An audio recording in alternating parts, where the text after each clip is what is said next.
Hi guys, मेरे पास एक उषा का मिक्सर आया था बनने के लिए और उसको बना दिए हैं। और धीरे धीरे हमको बनाया हुआ लग रहा है कि उसको 6 महीना से ऊपर हो गया है।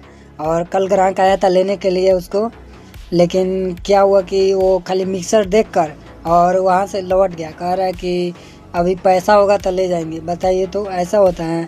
6 महीना से बना के रखे हुए हैं और कह रहा है कि पैसा हो गया तो ले जाएंगे। ज़्यादा पैसा भी इसमें नहीं खर्चा हुआ है। आप लोगों को सामने दिखा देते हैं, वो वाला है, उषा कंपनी का है। ये वाला नहीं, वो वाला सामने उजला दिख रहा है आप लोगों को, वही वाला है।